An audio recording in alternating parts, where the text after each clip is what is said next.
हरे कृष्णा। हम श्रीमद् भगवत गीता के चतुर्थ अध्याय दिव्य ज्ञान इसके दूसरे श्लोक को आज पढ़ रहे हैं। एवं परंपरा प्राप्तम एवं परंपरा प्राप्तम् इमं राजर्षयो विदुः इमं राजर्षय विदुः सकाले नेह महता सह कालेन यः महता योगो नष्टः परन्तप। योगो नष्ट परन्तपः। बहुत अच्छे प्रभु जी। एवं परंपरा प्राप्तम एवं परंपरा प्राप्तम् इमं राजर्षयो विदुः इमं राजर्षयो विदुः सकाले नेह महता सकाले नेह महता योगो नष्टः परन्तप। योगो नष्टः परन्तप। बहुत सुंदर माता जी।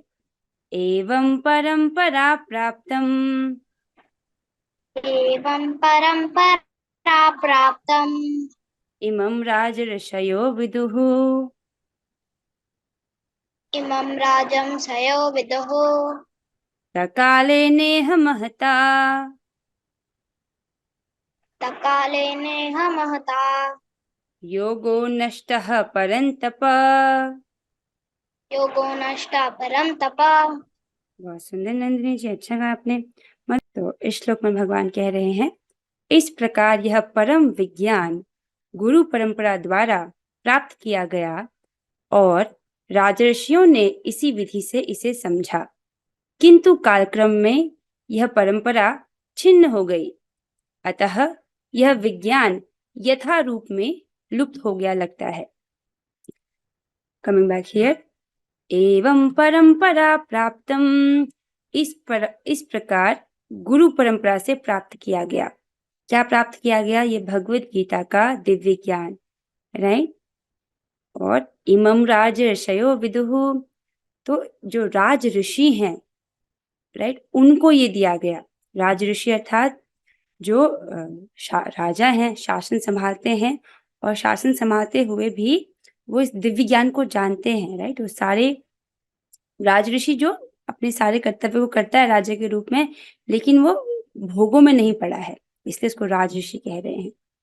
राज ऋषियों को इस प्रकार का ज्ञान दिया गया, लेकिन परेशानी क्या हुई कि सकाले नेह महता, बहुत सारा जो कालक्रम बीत जाने पर, बहुत सारा समय बीत जाने पर कालक्रम में ये ज्ञान यथा रूप में लुप्त हो गया। जिस प्रकार भगवान ने इसको दिया था उस प्रकार से लुप्त हो गया।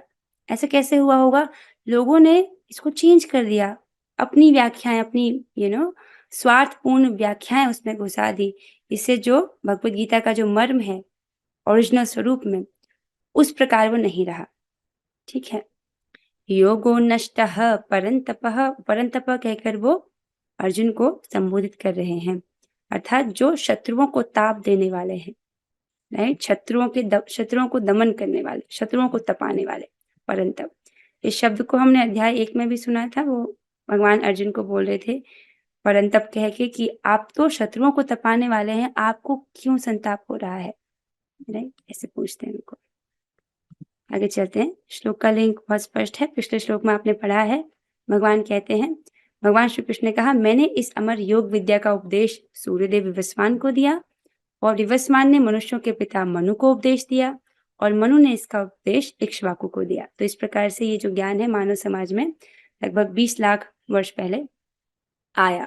लेकिन 20 लाख साल का जो समय है, बहुत लंबा समय है। इस दौरान ये ज्ञान यथा रूप में नहीं रहा, क्योंकि लोगों ने इसको चेंज कर दिया।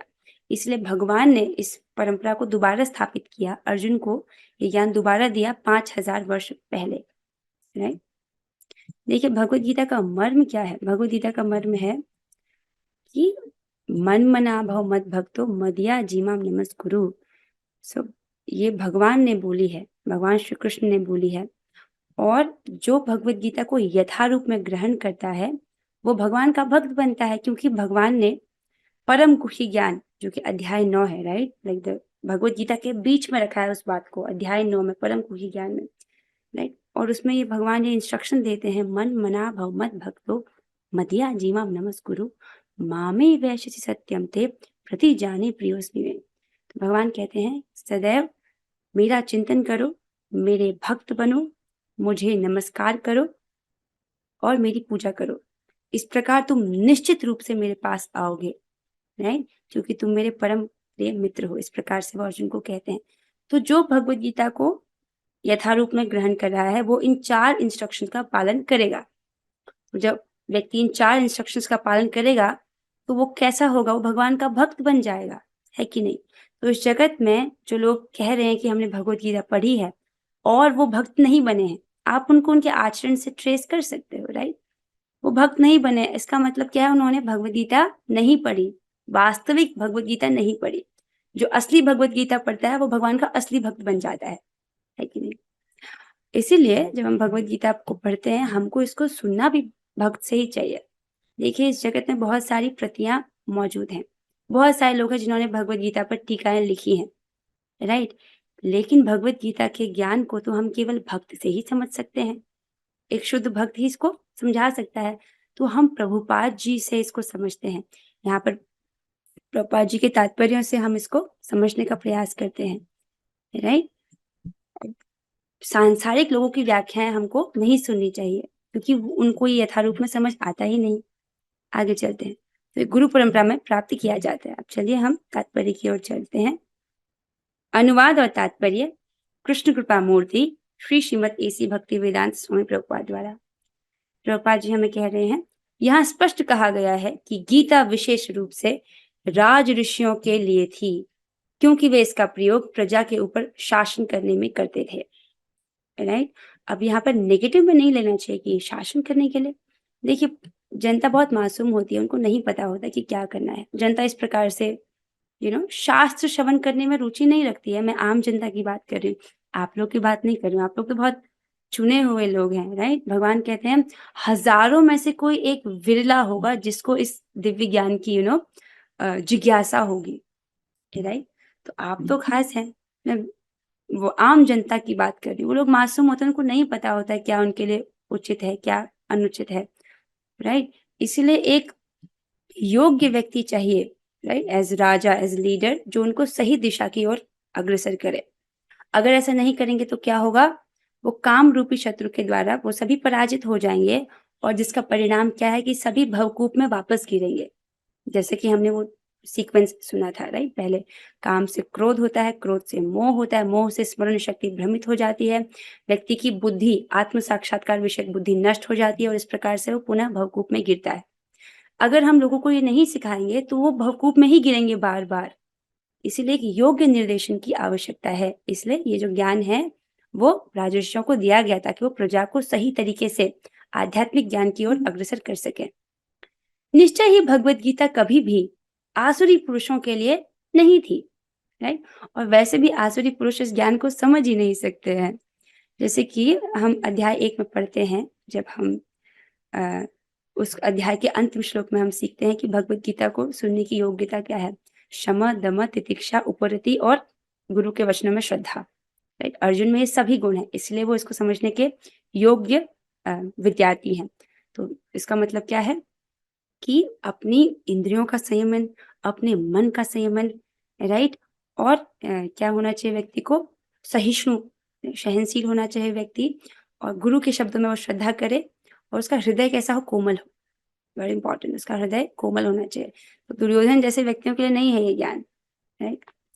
सो जिनसे किसी को भी अगर आसुरी व्यक्ति, तो निश्चय ही भगवत गीता कभी भी आसुरी पुरुषों के लिए नहीं थी जिनसे किसी को भी इसका लाभ न मिलता और जो अपनी अपनी सनक के अनुसार विभिन्न प्रकार की विवेचना करते। अतः जैसे ही असाधु भाष्यकारों के निहित स्वार्थों से गीता का मूल उद्देश्य उच्छिन्न हुआ, वैसे ही पुनः गुरु परंपरा स्थापित करने की आवश्यकता प्रतीत हुई। नाउ कमिंग, इस पॉइंट को समझने से पहले, coming back to this one, Bhagavad Gita को समझने के लिए व्यक्ति की योग्यता है कि वो भगवान का भक्त होना चाहिए, राइट? वो ये स्वीकार करे कि ये भगवान ने बोली है, राइट? यदि इसको भगवान प्रभुपाद जी इसको बोलते हैं कि भगवत गीता की के आरंभ में ही, भगवत गीता को पढ़ने की शुरुआत में ही यदि व्यक्ति ये स्वीकार कर ले कि इसको भगवान ने बोला है, पूर्ण पुरुषोत्तम भगवान ने बोला है और वो भगवान श्री कृष्ण है, तो गीता की शुरुआत से वो मुक्त है। जो व्यक्ति कृष्ण को जानता है वो समस्त प्रकार के कल्मश से मुक्त हो जाता है, राइट। सो इसको और अब क्या करना है, जो गुरु परंपरा में जो ज्ञान दिया जा रहा है उसको नियमित रूप से श्रवण करना चाहिए। सो अब क्या यहाँ इस पॉइंट पे भगवान ये प्रभुपाद जी कह रहे हैं कि अगर आसुरी पुरुषों के पास ऐसा ज्ञान होता तो किसी को उससे लाभ नहीं होता, राइट। जैसे ही जो असाधु भाष्यकार हैं, जो लोग साधु नहीं है, असाधु हैं, वो व्याख्या तो करते हैं भगवत गीता की, लेकिन स्वार्थपूर्ण व्याख्या करते हैं, राइट। उनका जिससे स्वार्थ पूरा हो जाए उस प्रकार की व्याख्या करते हैं, जिससे जो भगवत गीता का मर्म है वही नहीं रहता, राइट। इसीलिए गुरु परंपरा में इस ज्ञान को स्वीकार करने की आवश्यकता है। 5000 वर्ष पूर्व भगवान ने स्वयं देखा कि गुरु परंपरा टूट चुकी है, अतः उन्होंने घोषित किया कि गीता का उद्देश्य नष्ट हो चुका है, राइट। इस श्लोक से हमें ये समझ आता है, भगवान कहते हैं कि कालक्रम में वो ज्ञान लुप्त हो गया है। सो इसीलिए वो दोबारा से अर्जुन को इसको देते हैं। इसी प्रकार इस समय गीता के इतने संस्करण उपलब्ध हैं, विशेषतया अंग्रेजी में, कि उनमें से प्रायः सभी प्रामाणिक गुरु परंपरा के अनुसार नहीं है, राइट। बहुत सारे भगवत गीता पर लोगों ने प्रतियां लिखी हैं, कमेंट्रीज लिखी हैं, राइट। अब वो प्रामाणिक नहीं है। जैसे एक गीता प्रेस गोरखपुर का भी आता है। अब गीता प्रेस गोरखपुर वाले ने जो लिखा है वो एक संस्कृत स्कॉलर है और प्रभुपाद जी की भी ग्रंथ है। नथिंग अगेंस्ट देम, बस बात यह है कि भगवत गीता तो केवल भक्त ही समझ सकता है ना, राइट। जो सांसारी लोग हैं वो बहुत अच्छे संस्कृत में विद्वान हो सकते हैं, राइट, लेकिन हम मन के लेवल पर इसको नहीं समझ सकते। देखो मन के क्या कार्य होते हैं, मन के सूक्ष्म कार्यकलाप हमने सुना था, थिंकिंग, विलिंग एंड फीलिंग, सोचना, महसूस करना और इच्छा करना। तो सोचना किसका कार्य है? मन का, राइट। तो मन के लेवल पर सोच करके व्यक्ति भगवान तक नहीं पहुंच सकता। क्यों? क्योंकि देखिए हमने इसको भगवद गीता के अध्याय 3 में इसको पढ़ा है कि इंद्रियों से ऊपर है मन, मन से ऊपर है बुद्धि और बुद्धि से ऊपर है आत्मा, राइट। तो मन से ऊपर बुद्धि, बुद्धि से ऊपर आत्मा, तो आत्मा तो मन के परे है। मन कितना भी सोच ले अपने धरातल पर, वो आत्म तत्व को टच नहीं कर सकता है, राइट, क्योंकि आत्मा दिव्य है, इंद्रियों के द्वारा ग्राह्य नहीं है। तो जब आत्मा को मन नहीं पकड़ सकता है तो भगवान को कैसे पकड़ेगा, और भगवान के द्वारा दिए गए दिव्य ज्ञान को कैसे पकड़ेगा? समझ रहे हैं? इसलिए जो सांसारिक लोग जो जिस प्रकार के चिंतन लिख रहे हैं अपने मन के द्वारा चिंतन कर करके, वो कभी भी भगवान को नहीं पकड़ सकते, भगवान के ज्ञान को पकड़ ही नहीं सकते, क्योंकि वो मन के धरातल पर है। मन के द्वारा तो हम आत्मा तक भी नहीं पहुंच सकते, भगवान तो दूर की बात, राइट। ये क्या है? एक आसुरी प्रवृत्ति है, क्योंकि असुरगण ईश्वर में विश्वास नहीं करते, वे केवल परमेश्वर के गुणों का लाभ उठाते हैं। यहाँ पर बताया जा रहा है, बहुत सारी भगवद गीता पर कमेंट्रीज लिखी गई हैं, स्पेशली अंग्रेजी में, राइट। तो विभिन्न सांसारिक विद्वानों ने गीता पर बहुत सारी टीकाएं की हैं, लेकिन प्रॉब्लम क्या है, वे प्राय सभी श्री कृष्ण को स्वीकार नहीं करते। मतलब भगवद गीता पढ़ना चाहते हैं बिना इस बात को स्वीकार किए कि इसको भगवान ने बोला है, तो कितनी बड़ी मूर्खता हो गई। क्योंकि देखिए जैसे 4.1 पिछले श्लोक में भगवान क्या कहते हैं कि मैंने इस ज्ञान को सर्वप्रथम सूर्यदेव को दिया। अब जो व्यक्ति भगवान श्री कृष्ण को भगवान नहीं मानता है तो वो इसे कैसे समझेगा कि भगवान श्री कृष्ण ने ज्ञान सूर्यदेव को दिया, राइट। वो तो समझ रहा है कि कृष्ण मनुष्य है हमारे जैसे, तो सूर्यदेव को कोई कैसे ज्ञान दे सकता है? सूर्य जो हमको बाहर आज भी दिखते हैं, सूर्यदेव को हम जब ज्ञान दे रहे हैं तो उनके सामने तो जाना पड़ेगा। अब सूर्य के सामने कोई मनुष्य जाएगा तो जल नहीं जाएगा, राइट। तो वो अगर कोई कृष्ण को भगवान नहीं मानता है तो उसके लिए ये 4.1 श्लोक समझना संभव नहीं है। तो फिर वो क्या करेगा? मन के धरातल पर कुछ कुछ अजीब सी चिंतन करेगा, कुछ कुछ अजीब से विचार प्रस्तुत करेगा, है कि नहीं?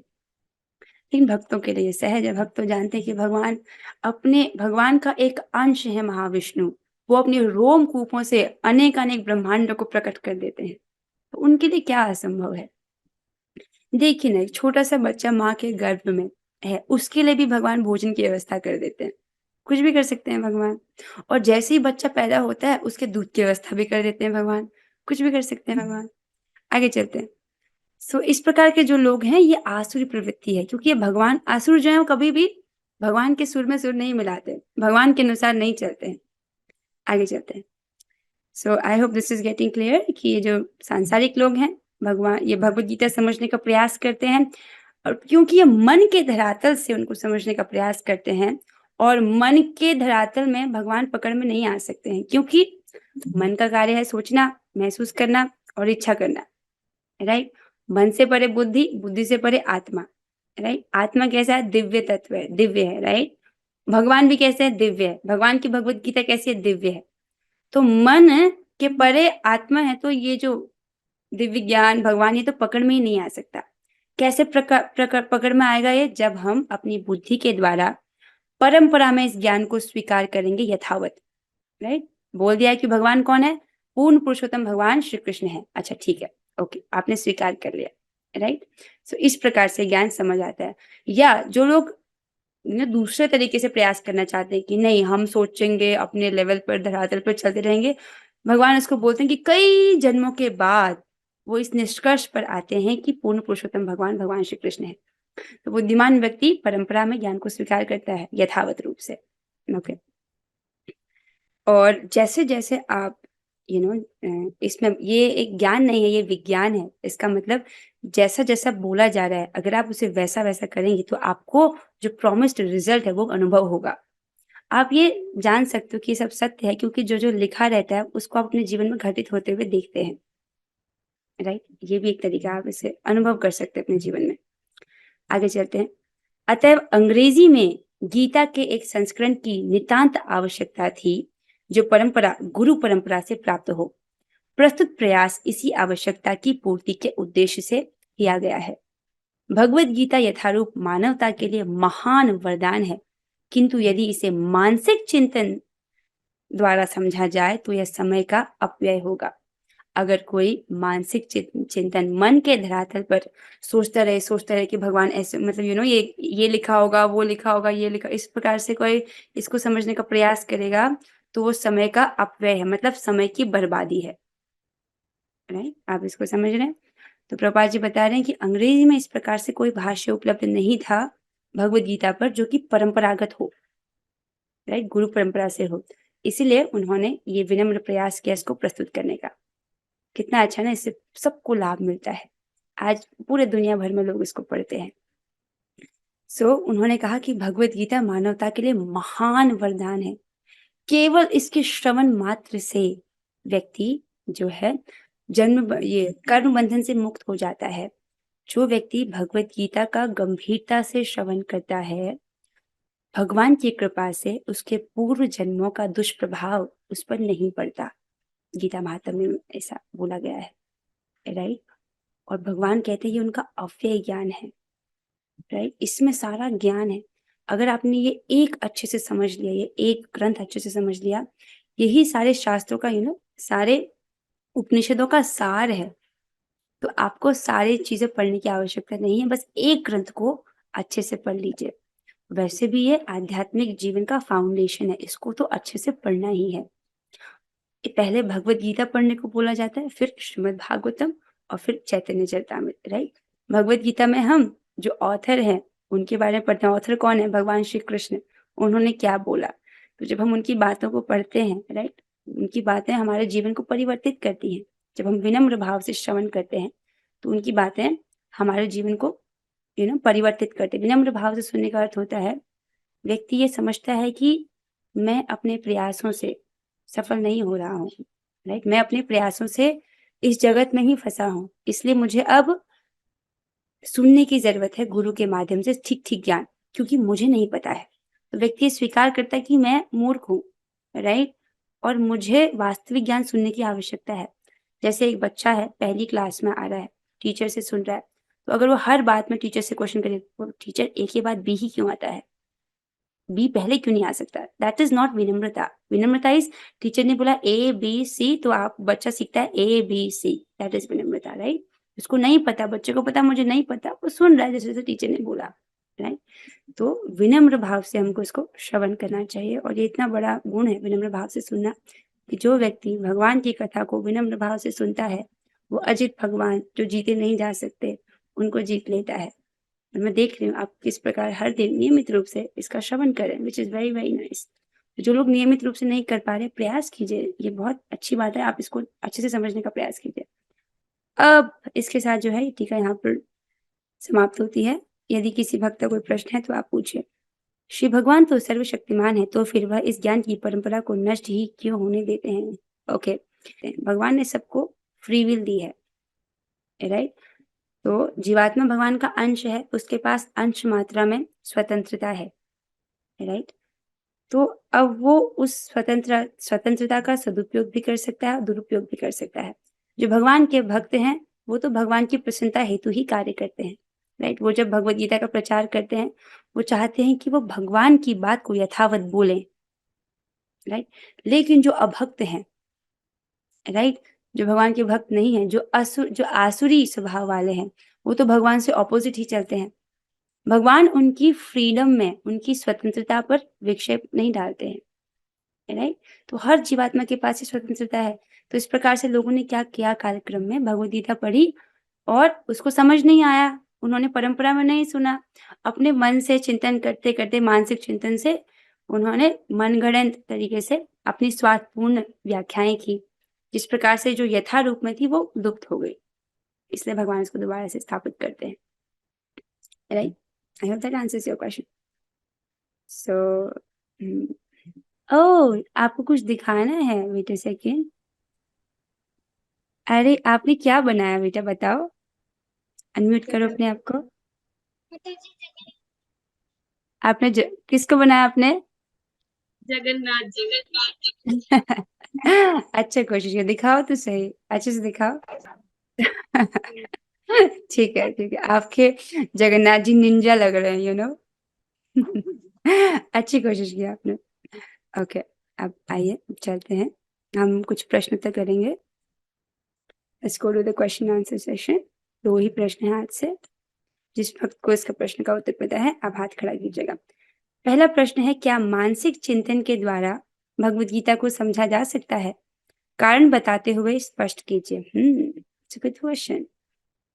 यदि किसी भक्त को इसका उत्तर पता है तो आप बता सकते हैं। सोनू माता जी, आप बताइए। भगवान के हम भगवत गीता को मानसिक चिंतन द्वारा नहीं समझ सकते, क्योंकि इस मन का जो कार्य होता है वो है सोचना और महसूस करना और इच्छा करना। इसलिए हम मानसिक स्तर पर इसका चिंतन नहीं कर सकते। ओके ओके, आपने भी अच्छी कोशिश की, राइट? ओके, अब कोई और से पूछते हैं। मदन मोहन प्रभु जी, आप प्रकाश डालिए कि हरे कृष्ण क्या माता उत्तर है जी, इस प्रश्न का। हम मानसिक चिंतन के द्वारा भगवत गीता को कतई नहीं समझ सकते, क्योंकि जैसे हमने 3rd चैप्टर में पढ़ा था कि सबसे पहले इंद्रिया, उससे ऊपर मन, फिर बुद्धि, फिर आत्मा। तो जो मन के स्तर पे व्यक्ति कार्य करता है, तो वो मन के मानसिक चिंतन, मन के स्तर पे चिंतन करते हुए भगवत गीता को नहीं समझ सकता, क्योंकि जो भगवत गीता है वो आत्मा के स्तर पे है। इसलिए जो मानसिक चिंतन वाले व्यक्ति है वो भगवत गीता को कतई नहीं समझ सकता। बहुत सुंदर, आपने बहुत अच्छे से बताया, आपने सही उत्तर दिया प्रभु जी। ओके गुड, हम और भक्तों से भी सुनना चाहते हैं, जस्ट टू सी कि उनको बात समझ आए कि नहीं आई है। ओके, सो अनीता माता जी, आप प्रयास करेंगी, क्या लोग मानसिक चिंतन से भगवद गीता को समझ सकते हैं? हरे कृष्ण माता जी। हम्म, मुझे ऐसा लगता है कि भगवत गीता को सबसे अच्छी तरह से भगवान के भक्त समझ सकते हैं। तो सिर्फ मानसिक चिंतन से तो भगवत गीता समझ में नहीं आएगी माता जी। आपने सही उत्तर दिया। आपने एक और पॉइंट डाला कि हमको भक्त से ही सुनना चाहिए, भक्त ही उसको समझ सकते हैं। That's was very good point. Okay good good. So I think आप सब समझ रहे हो इसको, क्योंकि ऐसा इसलिए होता है, जैसे कि प्रभु जी ने बताया, मन जो है उसके 3 कार्य बताए, और जो आत्मा है वो दिव्य है, राइट? मन से परे है आत्मा, राइट? तो जो दिव्य स्तर की बातें हैं उसको मन नहीं पकड़ सकता, क्योंकि भगवान भी दिव्य है, आत्मा दिव्य है और ये ज्ञान भी दिव्य है। तो मन के लेवल से हम उसको नहीं पकड़ सकते हैं, right? कैसे पकड़ना है? बुद्धि के द्वारा गुरु परंपरा में इस ज्ञान को स्वीकार करना है। और हाँ, एक और बात वेरी वेरी इंपॉर्टेंट, एक बार एक व्यक्ति प्रभुपाद से पूछता है, प्रभुपाद से बोलते हैं कि I can not follow it blindly, मैं ब्लाइंडली इस ज्ञान को नहीं स्वीकार कर सकता हूँ, आंख बंद करके इस ज्ञान को नहीं स्वीकार कर सकता हूँ। तो प्रभुपाद जी उससे कहते हैं कि then you should not reject it blindly, तो तुमको आंख बंद करके इसको रिजेक्ट इसको मना भी नहीं करना चाहिए, इसको सुनो, जो तुमको नहीं समझ आ रहा है वो पूछो, राइट, जो समझ आ रहा है उसको अप्रिशिएट करो, है कि नहीं। तो सुनना है, राइट, क्योंकि हमको परंपरा में ज्ञान दिया जा रहा है। और हाँ, ऐसी बुद्धि को बंद नहीं करना है, हर चीज को ध्यान से सुनिए, समझिए, और विवेक डेवलप होना चाहिए व्यक्ति का। विवेक अर्थात कार्य अकार्य कार्य और अकार्य में भेद, ये हे और उपादेय बुद्धि निर्मित होनी चाहिए कि क्या करना श्रेष्ठ है, क्या करना अच्छा नहीं है, इस बात की समझ हो जानी चाहिए व्यक्ति को, राइट।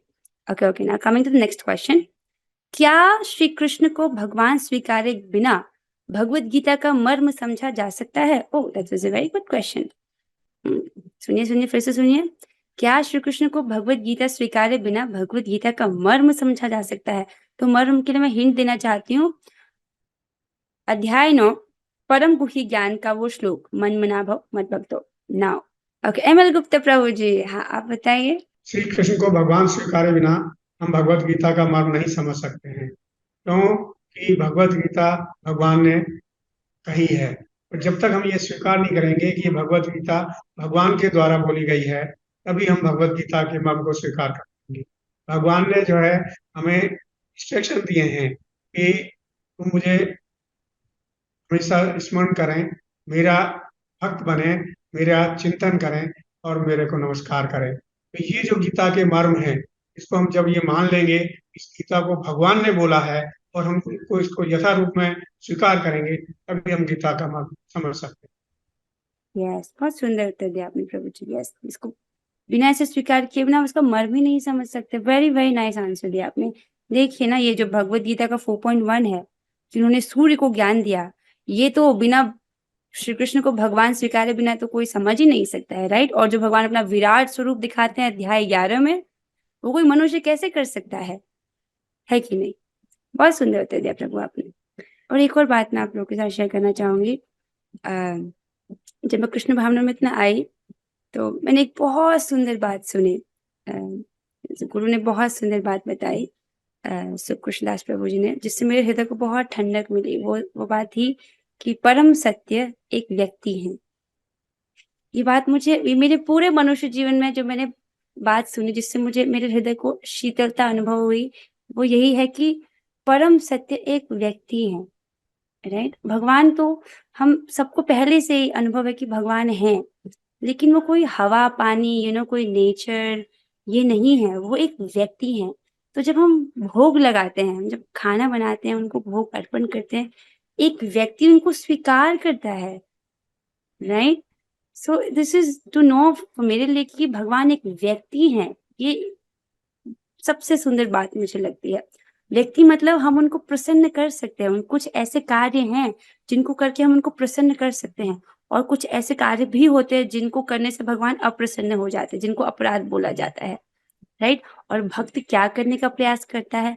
भक्त चाहता है कि मेरे प्रयासों से भगवान प्रसन्न हो जाए, राइट। और भोग लगाने वाली जो क्रिया है, इससे भगवान प्रसन्न होते हैं। इसलिए कोशिश करना चाहिए कि हम अपनी बेस्ट एबिलिटी से भगवान के लिए भोग बना सके। और इसको अद्वैताचार्य जी कहते हैं कि अरे मेरे हाथ तो सफल हो गए, क्योंकि मैंने अपने हाथों से भगवान की सेवा की। तो भगवान स्वयं वो भोग स्वीकार करने आते हैं। अब यदि कोई आपसे बोले कि अरे आपको कैसे पता कि भगवान स्वीकार करते हैं, वो तो दिखाई थोड़ी देते हैं। तो देखना चाहिए, भगवान भगवद गीता में कह रहे हैं, पत्रम पुष्पम फलम तोयम यो मे भक्ति अप्रयच्छति, राइट, तदहम भक्ति उपहृतम अश्नामि प्रियतात्मना। तो जब मेरा भक्त मुझे भक्ति से, राइट, भक्ति भाव से एक पत्र, एक पुष्प या फल या थोड़ा सा जल अर्पित करता है, तो मैं उसे स्वीकार करता हूँ, मैं उसका आस्वादन करता हूँ। तो भगवान कह रहे हैं कि भगवान खाते हैं, और गुरु कहते हैं कि हाँ भगवान खाते हैं। तो फिर हम किसी तीसरे व्यक्ति, किसी बद्ध जीव की बात क्यों सुने? भगवान कह रहे हैं, गुरु ऐसा कह रहा है, राइट, जो कि बद्ध नहीं है, राइट, वो जो दिव्य अवस्था में है। और जो बद्ध जीव है, जगत के नॉर्मल लोग, कंडीशन सोल, उनकी बात हम क्यों सुने? हम तो भगवान की बात सुनेंगे ना। तो इसलिए हमको भगवान की आज्ञा का पालन करना चाहिए। उनको प्रसन्न करने का प्रयास करना चाहिए। सब इसके साथ हम आज की कक्षा को यहीं पर विराम देते हैं, और जो भी आपको समझ आया आप उसको शेयर कर सकते हैं ग्रुप में। अर्जुन, जो किसी भक्त का एक प्रश्न है, what is the difference between Bhagavad Gita and Gorakhpur quiz? अच्छा ठीक है। देखिए, भगवत गीता जो लिखी है, भगवत गीता यथारूप, वो देखो, भगवत गीता यथारूप में तो भक्तों के द्वारा ही उपलब्ध है, उसके अलावा तो लोगों की मानसिक चिंतन ही है, राइट? तो मैंने गोरखपुर प्रेस वाली गीता पढ़ी नहीं है, बट वो भक्तों के द्वारा लिखी हुई गीता जो है वही प्रमाणिक होती है। आगे क्या है? माता जी अर्जुन को, जो भगवान के शुद्ध भक्त हैं, वो नहीं समझ पाए। माता जी, हम भी सुने, तब मतलब हुआ कि भगवान सूर्यदेव को ज्ञान दिया। प्रभु जी, आपको प्रश्न ही समझ नहीं आया, मुझे क्षमा कीजिएगा, मतलब मैं समझ नहीं पा रही आपका प्रश्न। तो ये प्रश्न बोलते हैं, जैसा कि भगवान कहते हैं, भक्त्या माम अभिजानाति, similarly only by devotion can we understand it and not by mental. Yes, सिर्फ भक्ति के द्वारा भगवान को समझ सकते हैं हम, राइट? भगवान इसको पहले ही बोल चुके हैं कि तुम, हे अर्जुन, तुम तीनों गुणों से ऊपर उठो, राइट? सतोगुण, रजोगुण, तमोगुण, रजोगुण, सतोगुण से ऊपर उठना है, दिव्य स्तर पर आना है। तो भक्ति के सारे कार्यकलाप दिव्य स्तर पर होते हैं। जब आप इस चिंतन, जब आप इस इच्छा करते हो कि अब मुझे भगवान को प्रसन्न करने वाला कार्य करना है, तब आप दिव्य स्तर पर हो। हम जब भगवत गीता पढ़ रहे हैं, ये दिव्य कार्यकलाप हैं, ये उस पर नहीं है, सतोगुण, रजोगुण, तमोगुण में नहीं है। तो बिना भक्ति के तुम भगवान को समझ ही नहीं सकते, क्योंकि वो दिव्य हैं। अपने अच्छा पॉइंट दिया कृष्ण। सो देखिए, अर्जुन को सब कुछ समझ आता है, अर्जुन भगवान के शुद्ध भक्त हैं, लेकिन ये भगवत गीता देने के लिए भगवान ने उनको अपनी योग माया से मोहित कर दिया था। उनको सब कुछ समझ आता है। उनका नाम गुड़ाकेश है, वो व्यक्ति जिसने अज्ञान पर विजय प्राप्त कर लिया, वो व्यक्ति जिन्होंने निद्रा पर विजय प्राप्त कर लिया, राइट? बस ये भगवत गीता देने के लिए भगवान ने उनको कवर किया हुआ है, ताकि वो हमें ज्ञान दे सके, राइट, उनके माध्यम से। So I think that was good questions. Let's end the class here. अब हम 3 बार हरे कृष्ण महामंत्र करेंगे। मैं आप हरे कृष्णा कृष्ण कृष्णा हरे हरे, हरे राम राम राम हरे कृष्णा कृष्णा हरे राम राम हरे कृष्णा कृष्ण कृष्णा हरे राम राम श्रीमद् भगवद गीता की जय। श्रील प्रभुपाद की जय। ऑल ग्लोरी श्री गुरु गौरांगा। हरे कृष्णा।